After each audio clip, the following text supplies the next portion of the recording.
ফুল ভালোবাসেন না এমন মানুষ খুঁজে পাওয়া যাবে না। আমরা এসেছি আজকে এমন একটি ফুলের রাজ্যে, যে গ্রামটির নামই গোলাপ গ্রাম। আমরা আজকে যে গোলাপ গ্রামের যে একটা বাগানে এসেছি, এখানে এক বড় ভাইকে পেলাম। আমরা তার সাথে একটু পরিচিত হই। ভাই, আপনার পরিচয়? আব্দুল কাদের। আ এইখানে যে বাগানটি, এটা কি আপনাদের নিজস্ব বাগান? জি, জি। নিজস্ব বাগান। নিজস্ব বাগান। আচ্ছা, এখানে আ এই গোলাপ গ্রামের নামকরণ কি এই গোলাপ বাগানের জন্য নাকি অন্য কোনো নাম আছে? এটার বিকল্প নাম আছে শ্যামপুর। ঠিক আছে? আর এটা পুরা শতকরা 90% লোকই গোলাপ বাগান করার কারণে আপনি গোলাপ গ্রাম হইছে। আচ্ছা, নাম হচ্ছে শ্যামপুর। শ্যামপুর। আচ্ছা। তো এইখানে আমি দেখলাম যে যেদিকে তাকাচ্ছি শুধুই গোলাপ গাছ। হুম। তো এই গোলাপ গাছের বিশেষত্বটা কি? কতদিন ধরে এই গোলাপ চাষ হচ্ছে এখানে? এখানে প্রায় আপনার ৫০ বছর কম বেশ আছে।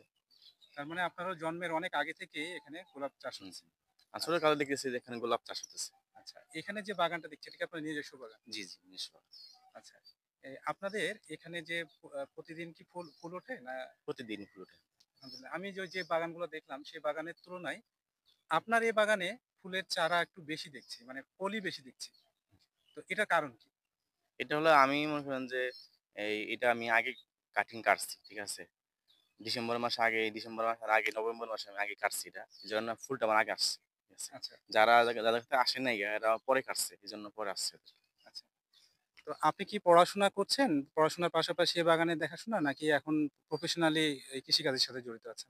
প্রফেশনালি আমি কৃষিকাজে মানে বাগানের সাথে জড়িত। প্লাস আমি হলো গিয়ে ইন্টারমিডিয়েট পর্যন্ত লেখাপড়া করছি। এরপরে বাগানের সাথে আব্বার সাথে আমি সম্পৃক্ত আছি। আচ্ছা, আচ্ছা। কতটি মাটি এখানে আছে? এখানে আপনি ৩৩% আছে আমার বাগান। ৩৩% বাগান। ৫,০০০ এখানে চারা আছে। আচ্ছা। তো এখানে এই ৩৩% জায়গা থেকে বছরে আপনার কত, মানে কিরকম হয়? আপনার ইনকাম আসে কিরকম? বছরে আপনার লাখ ২-৩ আসে। লাখ ২-৩ টাকা আসে।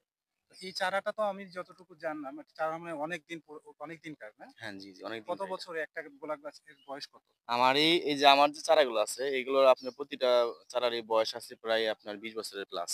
২০ বছর প্লাস। জি, জি। আচ্ছা, তার মানে নতুন করে এখানে চারা রোপণ করতে হয় না। কিন্তু আপনার প্রতি বছর এখান থেকে মানে ফুল তুলতে পারছেন। হ্যাঁ, প্রতি বছরই ফুল তুলি প্লাস যদি ২-৪ টা আপনার মারা যায়, হ্যাঁ, হ্যাঁ। তাহলে আপনি সেগুলো নতুন করে আমরা চারা রোপণ করি আচ্ছা, আচ্ছা। মাঝে, তার মাঝে। মানে এখানে মূল পরিচর্যাটা হয় হয়তো এখানে আগাছা দমনের, জি, পানি সেচ এইগুলা, তাই না? জি, এখানে জি। সেচে কোনো সমস্যা হয়? না, না, না সেরকম সমস্যা নাই। আমাদের এই ডিপ লাইন দিছে এই পাশে। আচ্ছা, ডিপ আচ্ছা। লাইন থেকে আমরা পানি দিই। ওকে, অনেক সরকারিভাবে দিছে। ধন্যবাদ। অনেক ভালো লাগলো আপনার সাথে পরিচিত হয়ে। আপনার এই গোলাপ গ্রামে এসে অনেক ভালো লাগলো। আ ইনশাআল্লাহ আবার কখনো আসলে দেখা হবে আচ্ছা, ইনশাআল্লাহ। ভালো থাকবেন। ঠিক আছে। ধন্যবাদ। আমরা এসেছিলাম গোলাপ গ্রামে। গোলাপ গ্রামে এসে মনটা আনন্দে যেন উদ্বেলিত হয়ে গেল। এই ফুল আ মানুষের মনের যে আনন্দের খোরাক, সে কিন্তু জুগিয়ে যাচ্ছে যুগের পর যুগ ধরে। এখানকার এই গোলাপ গ্রামের ফুল সারা ঢাকা সহ, ঢাকা সাভার সহ দেশের বিভিন্ন প্রান্তে কিন্তু ছড়িয়ে যাচ্ছে। তো এই গ্রামে বিশেষত অন্যান্য চাষাবাদের তুলনায় এই গোলাপ চাষের পরিমাণটাই বেশি দেখলাম। হয়তো অন্যান্য চাষাবাদ খুব অল্প পরিমাণে কিছু হয়। অন্যান্য ফুলের চাষও খুব কম হয়। তারপরে ক্যালেন্ডুলা সহ আর বেশ কিছু ফুল দেখেছি। তবে মূলত মূল চাষাবাদটা হয় গোলাপ। আমরা আগামীতে ইনশাআল্লাহ নতুন কোনো সময় আবার নতুন কোনো বিষয় নিয়ে দেখা হবে, কথা হবে। সে পর্যন্ত সবাই ভালো থাকবেন, সুস্থ থাকবেন। আল্লাহ হাফেজ।